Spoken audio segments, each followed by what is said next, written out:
नमस्कार, बात तो सुबह की देख रहे हैं आप। मैं हूं आपके साथ पूजा। दिल्ली हाईकोर्ट के जज जस्टिस यशवंत वर्मा के सरकारी आवास पर आज जले नोटों की बरामदगी ने पूरे देश को हिलाकर रख दिया है। इस घटना से उठ रहे सवाल हर किसी को चुभ रहे हैं, क्योंकि ये घटना काफी शर्मनाक है। ये घटना हमारे न्यायपालिका की निष्पक्षता और पारदर्शिता पर गंभीर सवाल खड़े करती है। एक उच्च न्यायालय के न्यायाधीश की आवाज से अजले नोटों की बरामदगी क्या ये संकेत नहीं देती कि भ्रष्टाचार की जड़ें अब न्यायपालिका तक पहुंच चुकी है? क्या ये वही न्यायपालिका है जिस पर आम जनता अपने अधिकारों की रक्षा के लिए भरोसा करती है? सवाल कई सारे हैं और आम लोगों में काफी गुस्सा है और ये मांग की जा रही है कि जज साहब के खिलाफ सख्त से सख्त कार्रवाई की जाए। तो इस पूरे मामले में क्या क्या अभी तक कार्रवाई हुई है, दिल्ली पुलिस कैसे एक्टिव हुई है, सुप्रीम कोर्ट भी बड़ा फैसला ले चुका है, तो बड़े एक्शन की पूरी डिटेल्स आपको बताएंगे जो जज के पक्ष में खड़े हुए नेताओं को बड़ा चुभेगी। तो चलिए शो शुरू करते हैं। जस्टिस यशवंत वर्मा की पोल खोलते हैं। दिल्ली हाईकोर्ट के जज जस्टिस यशवंत वर्मा के आवास पर मिला भारी कैश मामला लगातार विवादों में है और उन पर पुलिस का शिकंजा भी कसता जा रहा है। जस्टिस यशवंत वर्मा को बचाने के लिए भले एक कुनबा खड़ा हो गया हो, पर जस्टिस वर्मा की मुसीबतें बढ़ती नजर आ रही है। दिल्ली हाईकोर्ट के जज रहे यशवंत वर्मा के खिलाफ जांच और ज्यादा तेज हो चुकी है। दिल्ली पुलिस सुपर एक्टिव हो गई है। ताजा एक्शन ये हुआ है कि अब उनके दिल्ली वाले आवास के उस इलाके को सील कर दिया गया जहां पर अधजले नोट मिले थे। कल ही 3 सदस्यीय जांच टीम एक पुलिस अधिकारी के साथ जस्टिस यशवंत वर्मा के घर पहुंची थी। करीब 2 घंटे तक जांच टीम वहां रुकी, मुआयना किया, देखा, सोचा, समझा, बारीकी से चीजों को परखा और उसके बाद उस एरिया को सील किया गया जहां आग लगी थी। जानकारी के मुताबिक डीसीपी नई दिल्ली देवेश कुमार महिला अपनी टीम के साथ घटना वाली जगह पर पहुंचे थे। आग लगने वाली जगह को जांच कमेटी के कहने पर सील किया गया। आसपास की कुछ जगहों को भी सील किया गया और बताया जा रहा है कि जस्टिस वर्मा के घर की एक वीडियोग्राफी भी की गई। सारे सबूत इकट्ठा किए गए। तो ये एक बहुत बड़ा झटका जस्टिस वर्मा के लिए है। वैसे एक और जानकारी आपको दे दें, इससे ठीक एक दिन पहले दिल्ली हाईकोर्ट के जज यशवंत वर्मा पर लगे आरोपों की जांच के लिए गठित कमेटी ने अपना कामकाज शुरू करते हुए 3 जजों की इस कमेटी ने जस्टिस वर्मा के घर का दौरा किया था। ये टीम लगभग 45 मिनट तक वहां मौजूद रही। इस दौरान तीनों जजों ने उस कमरे का मुआयना किया जहां 14 मार्च की रात आग लगी थी। जजों ने घर पर मौजूद लोगों से घटना को लेकर शुरुआती जानकारी भी ली, पूछताछ भी की। उसके बाद ये बड़ा एक्शन लिया गया है। साथ ही एक और बड़े एक्शन की खबर आपको बताते हैं। सुप्रीम कोर्ट में एक याचिका दायर कर जस्टिस वर्मा पर एफआईआर दर्ज कराने की मांग की गई है। मुख्य न्यायाधीश जस्टिस संजीव खन्ना की अगुवाई वाली बेंच के सामने इस मामले की मेंशनिंग की गई और बड़ी खबर यह है कि सर्वोच्च अदालत इस याचिका की सुनवाई के लिए तैयार हो गया है। याचिका में मांग की गई है कि दिल्ली पुलिस को एफआईआर दर्ज करने के निर्देश दिए जाए ताकि इस मामले में सुप्रीम कोर्ट द्वारा 3 जजों की कमेटी बनाने का कोई औचित्य नहीं है। इस याचिका में मामले की जांच पुलिस को सौंपने की मांग की गई। याचिका में कहा गया कि न्यायपालिका में सभी स्तरों पर भ्रष्टाचार को रोकने के लिए सरकार को प्रभावी और सार्थक कदम उठाने चाहिए। याचिकाकर्ता ने कोर्ट में दलील दी कि अगर जस्टिस वर्मा की जगह कोई कारोबारी होता तो क्या उसे भी संदेह का लाभ देकर पुलिस जांच से छूट दी जा सकती थी। इस पर अदालत ने कहा कि आप मामले में कोई सार्वजनिक बयान न दें, हम याचिका को सुनवाई के लिए लिस्ट करने को तैयार हैं। तो याचिका स्वीकार कर ली गई है। कोर्ट में क्या क्या हुआ एक नजर उस पे भी डालते हैं और कोर्टरूम की कुछ बातें आपको बताते हैं।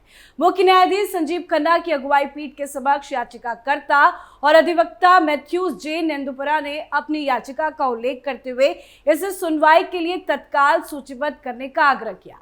उन्होंने पीठ से कहा कि ये मामला व्यापक जनहित से जुड़ा है, इसलिए इस पर तुरंत सुनवाई हो। इस पर मुख्य न्यायाधीश खन्ना ने अधिवक्ता नेंदुपरा से कहा कि याचिका पर सुनवाई होगी। इस पर याचिकाकर्ता ने कहा कि शीर्ष अदालत ने मामले में सराहनीय कार्य किया है, लेकिन जस्टिस वर्मा के खिलाफ प्राथमिकी दर्ज किए जाने की जरूरत है।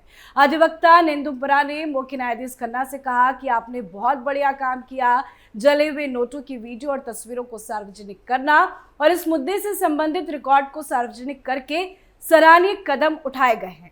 इस पर मुख्य न्यायाधीश खन्ना ने उनसे कहा कि मुद्दे को लेकर सार्वजनिक बयानबाजी नहीं करें। उन्होंने याचिकाकर्ता से कहा कि रजिस्ट्री से पता कर लीजिए आपकी याचिका पर सुनवाई कब होगी, इसकी तारीख मिल जाएगी। मामले की सुनवाई के दौरान एक अन्य सह याचिकाकर्ता ने पीठ से कहा कि यदि इतना पैसा किसी आम आदमी या व्यवसायी के घर पर मिलता तो अभी तक तो सीबीआई, ईडी, आईटी सब पीछे लग जाते। इसके बाद पीठ ने याचिका पर आगे उल्लेख पर विचार करने से इनकार करते हुए महिला याचिकाकर्ता को आश्वासन दिया कि मामले को रजिस्ट्री द्वारा सूचीबद्ध किया जाएगा। मतलब एफआईआर दर्ज करने को लेकर कोर्ट में भी जमकर बहसबाजी हुई है। मतलब अब बहुत बड़ी मुसीबत जज के सामने खड़ी हो गई है। तो बड़े एक्शन मैंने आपको बताया, पहला उनका स्टोर रूम सील और दूसरा एफआईआर दर्ज करने वाली याचिका स्वीकार। अब कुछ और जानकारी आपको देते हैं।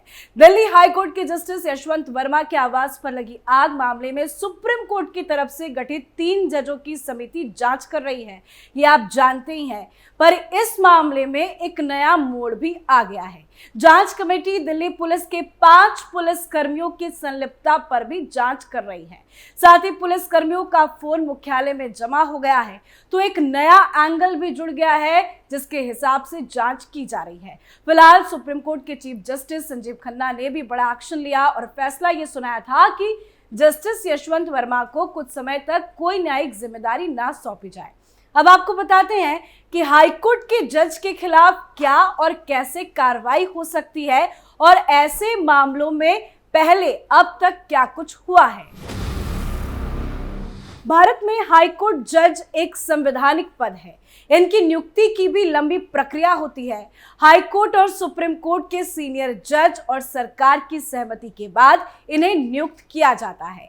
7वें वेतन आयोग के तहत उनकी मासिक सैलरी 2,25,000 रुपए होती है और ऑफिस के कामकाज के लिए 27,000 रुपए हर महीना भत्ता भी मिलता है।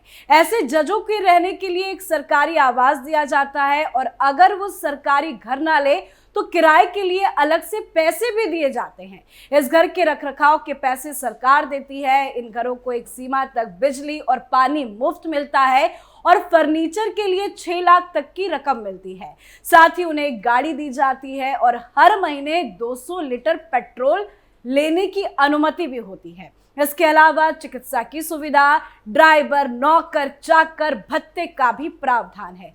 भ्रष्टाचार से बचने और न्यायालय की स्वतंत्रता के लिए ये जरूरी है कि जजों का वेतन पर्याप्त हो, जज अपना काम निडरता से कर सके। इसलिए संविधान में उन्हें कुछ सुरक्षाएं भी दी गई हैं। उच्च न्यायपालिका यानी कि हाई कोर्ट और सुप्रीम कोर्ट के जजों को सिर्फ महाभियोग यानी कि इम्पीचमेंट की प्रक्रिया के जरिए ही हटाया जा सकता है। तो इसकी क्या कुछ है पूरी प्रक्रिया, ये भी आपको बताते हैं। महाभियोग की ये प्रक्रिया लंबी होती है। अगर लोकसभा के 100 सांसद या राज्यसभा के 50 सांसद जज को हटाने का प्रस्ताव दे तो फिर सदन के अध्यक्ष या सभापति उसको स्वीकार कर सकते हैं। इस प्रस्ताव के स्वीकार होने के बाद 3 सदस्यों की समिति इस मामले की तहकीकात करती है और एक रिपोर्ट सदन को सौंपती है। अगर समिति ये पाती है कि जज के खिलाफ आरोप बेबुनियाद है तो मामला वहीं खत्म हो जाता है। अगर समिति जज को दोषी पाती है तो फिर इसकी चर्चा दोनों सदनों में होती है और इस पर वोटिंग होती है। अगर संसद के दोनों सदन में विशेष बहुमत से जज को हटाने के प्रस्ताव को स्वीकार किया जाए तो ये प्रस्ताव राष्ट्रपति के पास जाता है, जो जज को हटाने का आदेश देते हैं। आज तक भारत में किसी भी जज को इस प्रकार से हटाया नहीं गया है। हालांकि हाई कोर्ट और सुप्रीम कोर्ट के कम से कम 6 जजों को इम्पीच करने की कोशिश की गई। इम्पीचमेंट के अलावा उच्च न्यायालय के जज के खिलाफ कानूनी कार्रवाई भी हो सकती है। हालांकि इसके लिए सुप्रीम कोर्ट के कुछ फैसलों का पालन करना होगा। आज तक किसी हाई कोर्ट या सुप्रीम कोर्ट के जज को भ्रष्टाचार के लिए दोषी नहीं पाया गया, लेकिन ये मामला काफी गंभीर है। पुलिस भी एक्शन में है और एक बात तो साफ है कि जज यशवंत वर्मा का बचना फिलहाल तो मुश्किल नजर आ रहा है। तो इस पर आपकी क्या कुछ राय है, कमेंट करके जरूर लिखिएगा। देखते रहिए कैपिटल टीवी। नमस्कार।